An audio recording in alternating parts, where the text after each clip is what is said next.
Bus ನಿರ್ವಾಹಕನ ಬೇಜವಾಬ್ದಾರಿತನಕ್ಕೆ ಯುವತಿ ಬಲಿಯಾಗಿದ್ದಾಳೆ. ನೋವಿನಲ್ಲೂ ಕೂಡ ಯುವತಿಯ ಪೋಷಕರು ಸಾರ್ಥಕ ಕೆಲಸಕ್ಕೆ ಮುಂದಾಗಿದ್ದಾರೆ. ಯುವತಿ ರಕ್ಷಿತಾ ಅಂಗಾಂಗ ದಾನಕ್ಕೆ ಈಗ ಪೋಷಕರು ನಿರ್ಧಾರ ಮಾಡಿದ್ದಾರೆ. ಬಸ್ ನಿರ್ವಾಹಕನ ಬೇಜವಾಬ್ದಾರಿಯಿಂದ ಯುವತಿ ಬಲಿಯಾಗಿದ್ರು. ಆದರೆ ನೋವಿನಲ್ಲೂ ಕೂಡ ಯುವತಿಯ ಪೋಷಕರು ಈಗ ಸಾರ್ಥಕ ಕೆಲಸಕ್ಕೆ ಮುಂದಾಗಿದ್ದಾರೆ. ಯುವತಿ ರಕ್ಷಿತಾಳ ಅಂಗಾಂಗ ದಾನಕ್ಕೆ ಇದೀಗ ಪೋಷಕರು ನಿರ್ಧಾರ ಮಾಡಿದ್ದಾರೆ. ಚಿಕ್ಕಮಗಳೂರಿನ ಕಡೂರು ತಾಲೂಕಿನ ಸೋಮನಹಳ್ಳಿಯ ರಕ್ಷಿತಾ ಮೃತಪಟ್ಟಿದ್ದಾರೆ. ಮಗಳ ಅಂಗಾಂಗ ದಾನಕ್ಕೆ ಪೋಷಕರು ಒಪ್ಪಿಗೆ ನೀಡಿದ್ದಾರೆ.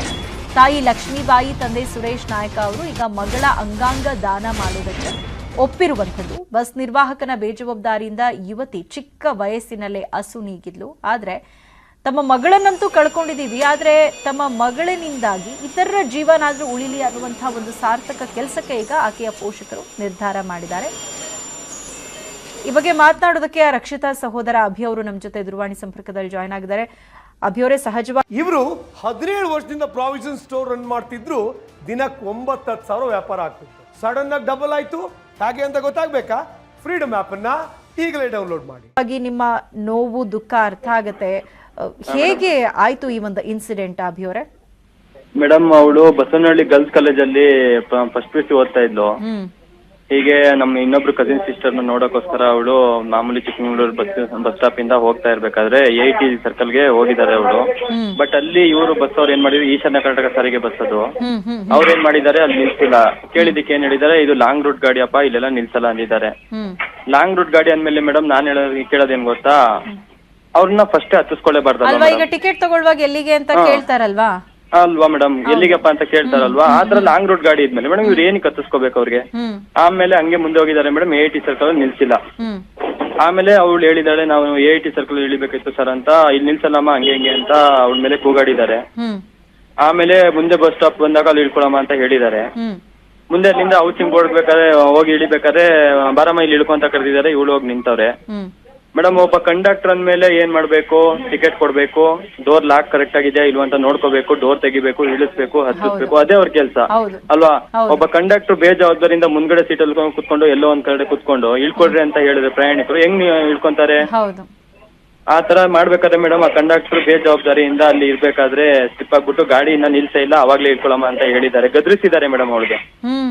ಅಲ್ಲಿ ಇಳಿಬೇಕಾದ್ರೆ ಆ ತರ ಸ್ಲಿಪ್ ಆಗಿ ಮೇಡಮ್ ಬಿದ್ದಿದ್ದ ಜಾಗದಲ್ಲೇ ಸ್ಪಾಟ್ ಅಲ್ಲೇ ಬಿದ್ದಿದ್ದಾಳೆ. ಅವಾಗ್ಲೇನೆ ಬ್ರೈನ್ ಡೆಡ್ ಆಗಿದೆ. ಹಾ ಮೇಡಮ್, ಅವಳು ಇನ್ನ ಇಳಿಯೋದ್ಕಿಂತ ಮುಂಚೆನೆ ಬಸ್ ಮೂವ್ ಮಾಡಿದ್ದಾರೆ. ಇಳ್ಕೊ ಅಂತ ಹೇಳಿದ್ದಾರೆ ಮೇಡಮ್. ಇವ್ಳು ಇಳಿಯಕ್ ಹೋಗಿದ್ದಾಳೆ.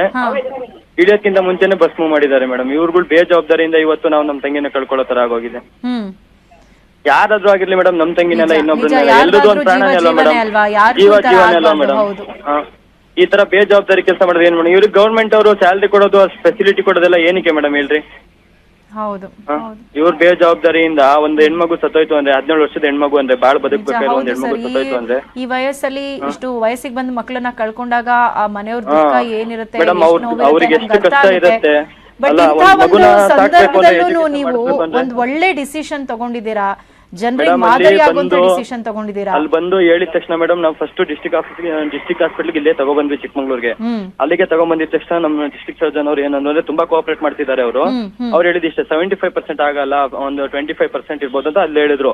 ಆಮೇಲೆ ಟ್ರೀಟ್ಮೆಂಟ್ ಸ್ಟಾರ್ಟ್ ಮಾಡೋರು ಅವ್ರು ಇಮಿಡಿಯೇಟ್ಲಿ.